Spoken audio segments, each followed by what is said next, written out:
Naku, EDSI, may gustong sumira na isang tibo. Welcome back sa ating channel mga kalingap, mga ka-EDSI.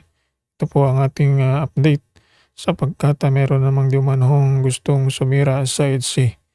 Isang tibo, ang pangalan ay si Tiborcio. Ito pong ating pong update sapagkat ito pong babaeng tibo na di umano ay gustong wasakin ito pong EDSI, gustong pasukin itong EDSI. Sa kabila po ng mga pangyayari ay siya po ay naging trending sa social media dahil sa pambabatikos dito kay Kuya Bal Santos Matubang at hindi rin niya tinantanan ito pong community ng kalingap. Matapos din na batikusin ito pong si Federico Santos na kumumpi ito po kay Kuya Bal at sa kalingap community. Ito na naman isang tibo na di umano may balak na wasakin itong EDSI. Ito po ang ating pong nakalap na impormasyon at itong si Tiborcio. Si Tiborcio ang apelyido nito ay kumakalat ito po sa social media at dito may mga post ito pong walang respeto ito po kay Kuya Bal Santos Matubang at dito po ay nakikita natin na ito pong dalawa dahil sa mga issue ay gusto ring pasukin ng mga taong antay kalingap at gustong manghimasok dito po sa love team ng EDSI. Kaya ito po ang atin pong tuloy na pagsubaybay sa ating nakalap na impormasyon.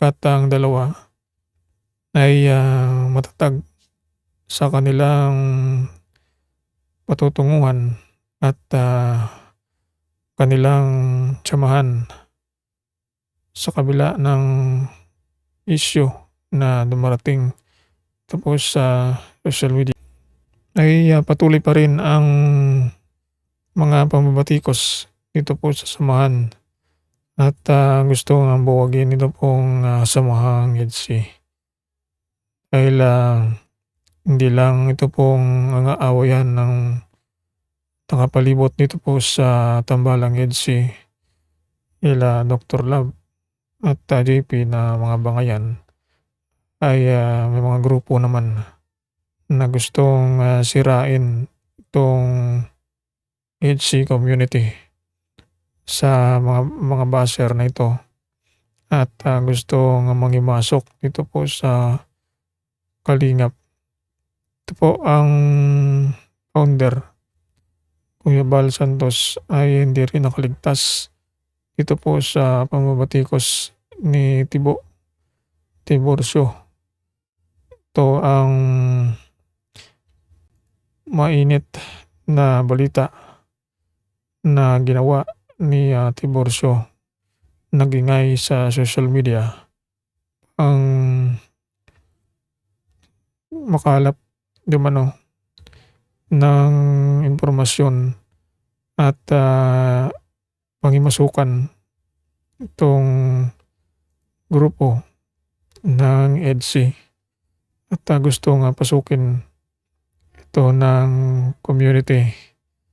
Kaya maging maingat po ang lahat.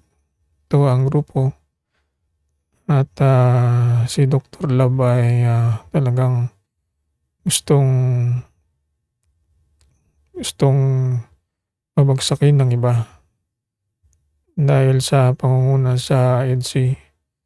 Pero alam naman natin na siya ay defender at hindi niya pababayaan itong community ng EDSI. Kaya ito po ang atin pong update ito sa bagong mga taong gustong mangimasok dito sa EDSI community at sa Kalingap. Gustong sirain itong samahan ng EDSI sa pamamagitan ng isang tibo, si Tiburcio, ito apelyido niya. Itong Ian Tiburcio, itong gustong mangimasok dito sa loob ng Kalingap. Kaya ito po ang ating pong patuloy na pagsubaybay sa patuloy na issue ito po sa Kalingap community.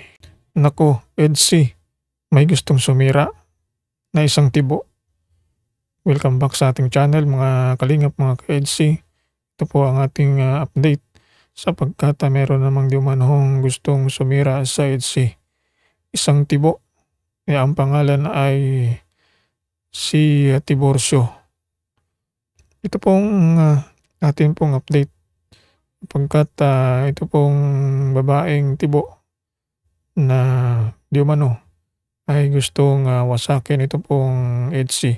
Gustong pasukin itong EDSI. Sa kabila po ng mga pangyayari ay siya po ay naging trending sa social media dahil sa pambabatikos dito kay Kuya Bal Santos Matubang at hindi rin niya tinantanan ito pong community ng Kalingap. Matapos din na batikusin ito pong si Federico Santos na kumumpi ito po kay Kuya Bal at sa Kalingap community. Ito na naman isang tibo na di umano may balak na wasakin itong EDSI. Ito po ang ating pong nakalap na impormasyon. At itong si Tiburcio. Si Tiburcio ang apelyido nito ay kumakalat ito po sa social media at dito may mga post pong walang respeto ito po kay Kuya Bal Santos Matubang at dito po ay nakikita natin na ito pong dalawa dahil sa mga issue ay gusto ring pasukin ng mga taong anti Kalingap at gustong manghimasok dito po sa love team ng EDSI.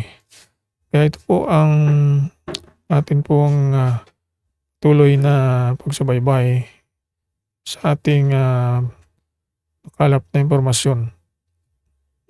At ang dalawa ay matatag sa kanilang patutunguhan at kanilang samahan sa kabila ng issue na dumarating tapos sa social media sirain itong samahan ng EDSI sa pamamagitan ng isang tibo, si Tiburcio, ito apelyido niya. Itong Ian Tiburcio, itong gustong mangimasok dito sa loob ng Kalingap. Kaya ito po ang ating pong patuloy na pagsubaybay sa patuloy na issue ito po sa Kalingap community.